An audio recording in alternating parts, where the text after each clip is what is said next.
with Jeff with Geopier. He has a very unique system for foundations of these big, tall buildings. A lot of people wonder how these buildings are supported and what we do in this terrible soil we have in Houston. Normally, what's going to happen on a building like this is you're going to have a deep foundation with some long piers that go 50, 60 feet down in the ground. That costs a lot of money, and more importantly, it costs a lot of time. So Jeff has a proprietary system, his company does, that provides benefits on both timing and cost, and without the compromise of any quality whatsoever. So Jeff, why don't you explain a little bit about your system? I'm happy to, Mike. Thank you for having me here. Proud of the work that we're doing on this project. This is, as Mike explained, Geopier is innovative. We've also been putting in our piers for 25 years. It's our 25th anniversary. Around many parts of the country, certainly Texas, especially the soft clay soils of the coastal Texas region, North Texas, Central Texas as well, really, and South. The name of the game is these soft clays is what we see in our area. So deep, soft clay layers that tend to want to compress as you're applying a load to it. A load such as our tower, residential tower, parking garages. This happens to be both. All kinds of buildings where you've got a decent sized load, concrete structure, steel structures. And what we do is we see ourselves as a intermediate solution provider. So at the high end of the scale for foundations, as you mentioned, you're going deep. You're going deep with a driven pile, an auger cast pile, or a drilled shaft. Very common foundations for these types of structures in this area. We're seeing more and more interest for the Geopier system now that we've been here longer, and now that we've been putting in more of our foundation systems. To essentially what we're doing is we're limiting the settlement of the foundation. So we're enabling this soil to take more load on its own at the higher surface elevations of the soil. So rather than deep foundations trying to get that load to deeper, better layers of soil, we're improving the layers near the top of the surface. And so we're doing that with aggregate piers and a rammed aggregate system. And we're doing that by changing the inherent structural parameters of that soil near the top of the surface. And so we're enabling a cheaper foundation system, a foundation system that goes in faster, and a foundation system that meets the criteria of a high-end building like this in terms of long-term settlement, long-term maintenance costs, and the long-term appearance of the building. So a lot of that probably doesn't make sense to a lot of you. We're going to go and look at some of the equipment, and as we do that, we'll try to explain a lot of the components, and maybe hopefully that'll bring a little more color and description to what Jeff has explained. Okay, before we go see Jeff's specific system, I thought it'd be useful for everyone to kind of know the system that sits on top of it. So this is a concrete building. The load from the entire building is going to be transferred to columns. The columns are there, then go down all the way down to the foundation. At the bottom of the column, we're going to have what we call a spread footing. Jeff's system that he was explaining goes underneath the spread footing, and what he said is he's enhancing the bearing pressure of the soil underneath each spread footing so that it can handle the weight that we're giving to it. So this is the rebar cage. This is two of them sitting on top of each other. That forklift over there will come grab this once we dig the footing holes and put it in place. And so our spread footings are in the neighborhood of 3 feet thick, each one of them. So you're seeing the column cage here. So concrete will be on either side of this. And then Jeff's system will be underneath there. Right in the center of this will be where the column sticks up. So you can see these guys right here. They're doing what's the base of a column there. You can kind of see it's laying on its side. So you can tell that's going to be a rectangle shaped column. And most of our columns here are 2 feet by 18 inches by 18 inches. Anyway, so that's what they're doing there. And then we'll break to Jeff's specific equipment now. Okay, we're here with Jeff's first piece of equipment. Jeff, explain what this is and what it does, and we'll walk around.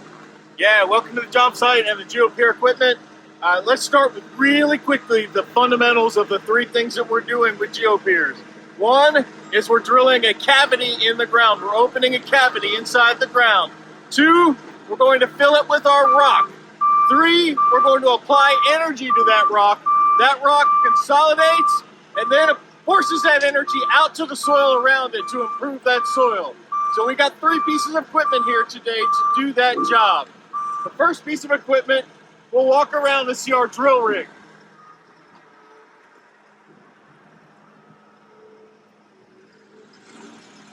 So this rig is typically drilling on this site 10 to 25 foot deep holes in the ground, cavities in the ground. It's a pretty standard piece of equipment. Not hard to get, not hard to find. We of course get the best to make sure that we open up the holes in the ground the way we need them to. Next, remember the next 2 steps are going to be filling with rock and then applying energy to that rock. So let's walk around this piece of equipment to our next piece of equipment. So while we're walking over there, you notice that bit's just like a big giant drill bit. So just like you're drilling through wood, and a screw is getting developing force on the friction of the threads. Similar manner here. It is. And in this case, on this site, we're opening 18 to 20 inch diameter holes. And I already told you the depth there, 10 to 25 feet, depending on which foundation that we're supporting. Okay. Putting the rock in the ground is our easiest part. This is a standard loader here. Again, easy to get, easy to find, easy to lease. We've got our stockpiles of rock that you'll see on our next scene, and we're going to just be dumping those into the ground, not all at one time. We're going to be putting them into 1 to 3 foot lifts, tall lifts in the hole, and then we go in and we put our energy in at the bottom lift, and then more rock, more energy, and then we continue until we're at the top of the pier, until we've completed the pier. Now let's see where the magic happens on our final piece of equipment.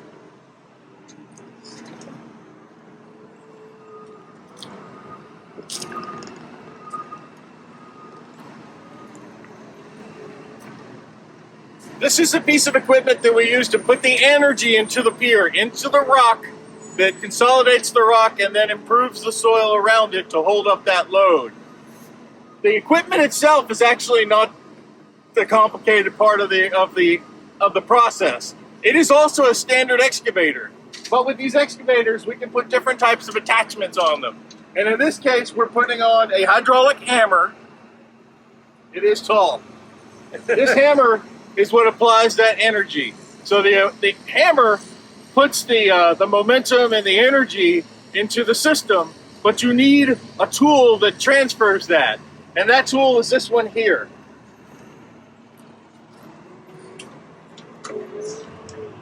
So this tool is patented by Geopier.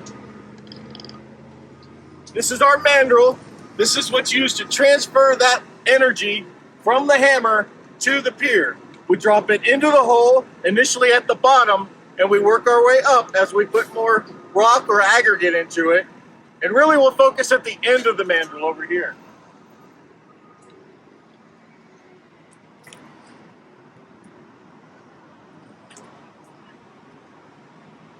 This is our patent. This is where all of our IP comes from. Right here at the end, we have a... Slow down 1 second. Yes. It may not be obvious to everyone watching this. This crew's out of town today. They'll be back tomorrow. This is laying on its side. Yes. It's obvious to us because we see it all the time, but it may not be us. So this is actually goes, that end is actually usually way up here. That whole red thing, that's where the vibratory action comes from. That's all the way up at the top. Sorry to interrupt. No, it's a perfect, excellent example, Mike. So yeah, once this thing is fully erect and the hole is open, then we'll lower this piece to the bottom of the hole initially as we work our way up. And so we actually have different versions of this mandrel suited toward the different soil conditions that we see across the country. In the Houston area, there's a lot of what we call our X1 technology. And so the X1 is helpful with a lot of the clays that we have that, again, they're soft clays. They tend to want to cave in specifically at the bottom of the hole. And so this protected area here keeps that hole open. So we are always improving our technology to make a better system, to make us more effective in different types of clay. So we've been using the X1 for years. It's one of our most popular systems right now, and it's making excellent piers on this site. The X1 also has a chain at the bottom that is retractable. So when we put it down, the chain helps us to apply that energy and keep the hole open at the very bottom. So these are our Geopier tools. Now that we're finished with this, we're going to take you around the site and show you one more aspect, and that's how we test our piers. Because to show the quality of the pier that we're putting in and know that we're putting in a safe and effective system, we apply a load test to our piers. Well, before we do that, one more question for you, Jeff, while we're over here. There's other rammed aggregate systems out there. Geopier is kind of the hardy plank, if you will, or the sheetrock of the industry. What's patented about your, what's special about your system? You were telling me the other day you guys can generate considerably more load than the other systems out there. What enables y'all to do that you can explain to me? That's right, Mike. No, it is all very important in terms of what a rammed aggregate pier will look like in the end. We did invent the rammed aggregate pier system 25 years ago. The system itself is now open art, and there are other ways to put in a similar system. So the Geopier specifically, again, the tool that is unique to us, that we have the patent on, that is our own technology, is the specific mandrel. Also, the hammering energy that we put into that stone. There are other ways of putting energy into the rock and the ground, such as vibratory techniques or other ones, and they also make a product that is useful and serviceable. What ours allows us to offer is a higher load control, and two things in particular. To get technical, bearing capacity is a fundamental feature of soil that a structural engineer will use to design his foundation. So a higher bearing capacity will allow him to design a more efficient foundation system. He'll be able to use less of the steel that we see in this yard right here, and he'll also be able to use less concrete. So only Geopiers can provide the top end of the bearing capacity when we're improving the soil. The other one is settlement control. So pretty much our whole purpose for being here is, or for being on this site, is to control the settlement of the structure of the building that's being built above us. So we're always going to be making sure that we hit the code, the architecture requirements, the structural engineers requirements for settlement of the foundation. So we're able to provide the top end of that. So to be able to give that engineer even more efficiency and be even more creative with their designs. So give us some numbers so we can all kind of relate. So bearing capacity is measured in what units? Pounds per square foot. Pounds per square foot. Your system can provide about how many pounds per square foot on this site particularly? What kind of bearing capacity do you recall? Yeah, we're providing 6,500 pounds per square foot for this. And the other systems that are non-proprietary Geopier's technology, what are they able to achieve? They wouldn't be able to achieve that. It would be at least 500 to 1,000 pounds per square foot less than we're able to provide. Okay. That's usually typical on the site. So a pretty good measure. So that's if I'm doing my math, 15 or so percent less. So we need say whereas another system might need 10 piers, we only need 9 or 8, something like that. Is that math? Correct. The number of piers, like that's right. So and then we're also able to just build fewer piers, usually to a lower depth, and then our piers may be a different diameter as well. Also, our tools are built for making us more efficient, getting off the hole faster than you might if you were using someone else's tools. So all of that goes into a bundle that we believe provides the best pier, the best efficiency in the market, and at a very efficient cost to you as well. In construction, we could build a building perfectly that would last 1,000 years. That's just not economically feasible all the time. So a big part of the industry is what I refer to as, I don't know if this is the correct terminology, design performance-based systems. So we could drill these piers twice as deep and twice as big and get way more, but then we're just spending more money than we really need to spend to achieve this, to achieve an adequate purpose. So part of that efficiency is they're testing these systems on site and making sure the design that they planned on, that they're getting all the capacities that were designed in the system originally. So this is a load test, super interesting. Unfortunately, we couldn't get video of them actually doing it. This was already done, a week and a half ago, something like that. Very interesting process. Take it away. That's right. This is a standard load test. And before I get into the load test, I'll also just compliment what you mentioned about the purpose in terms of testing quality. So it's to making sure that we're putting in the most efficient system, but also that the system is safe and that it's meeting the design. So when the engineers like myself take the design to the field, we've got to test, make sure that you know, the ground, it doesn't always behave the way you anticipate it to, especially when you're working in the ground. You've got to make sure that it is responding the way that you need to. You may adjust your design, you may adjust your construction once you get in there in one direction or another. So while we're installing our Geopiers, we're actually doing tests in the hole, different types of tests in this load test. We're applying pressure to it, see how it responds in terms of stiffness and in terms of potential settlement. So we have a whole quality program that describes how we do that on every project. And our quality program is held to every project through our system. One of the components of our quality program is a standard load test. And so you'll see these done on other deep foundation systems. It's industry standard. Everyone knows how to do them, what the responses should be. But effectively, you're taking this beam and then you're applying a load on top of the beam and you're loading that pier all the way up to its maximum design load, and then you're going 50% past that. So you're putting on an amount of load that pier should never see.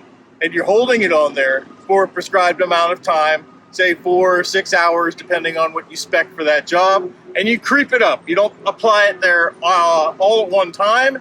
You step up the load over about a day, and then you step down the load over for about a half a day. So eventually it takes about an 18-hour process or so. And we have tools that are inside the pier that measure the deflection of the pier at different points during the load, and we can read those. We record them over that time process to see again how that Geopier is responding in terms of stiffness and in terms of settlement. And so we know what our parameters are. We passed this test with flying colors on this job, so we're happy to install the rest of our piers and get off of your site and let the foundations get poured. And so, Jeff, what load were you? How much load were you putting on this during the maximum load of the test? Do you recall? Okay, it's thousands of pounds. Is it in kips? Typically? Yeah. Okay, so we'll look that up and we'll put that in the description or whatever. I don't know the YouTube lingo, but there's a massive amount of pressure that was put on this. That's usually done in kips. Kips is 1,000 pounds, so half of a ton. Anyway, so when we put that in, you'll imagine whatever the pounds are. It's a bunch of kips. Just imagine that kind of weight being pushed on here and what that looks like in the real world. Yeah, what we do is we choose the test location to be pretty much the worst location on the site. Woo! The test pier location is about the combination of where the soils we feel are the worst, that need the most improvement, in addition to where we see the highest load from the structure going. So let's say you have a column here that's going to be taking, say it's going to be taking 1,700 kips of load on that column. 17,000 pounds. There you go. Down to the foundation. We may have a half a dozen. We may have 6 or 8 piers under that ground. So let's say we have 10 to make the math easy on that. So we're going to be applying at least 170 pounds. No. It's 1,000 pounds? Yeah. We'll clear up the amount in a minute. It's a lot. On that pier, and then we're going to be testing it again up to 50% above what that pier is going to see. All right, great. Jeff, thank you. Do you have anything else you want to share? No, thanks for the opportunity to participate. Yeah, thank you for doing this. We'll see you next time.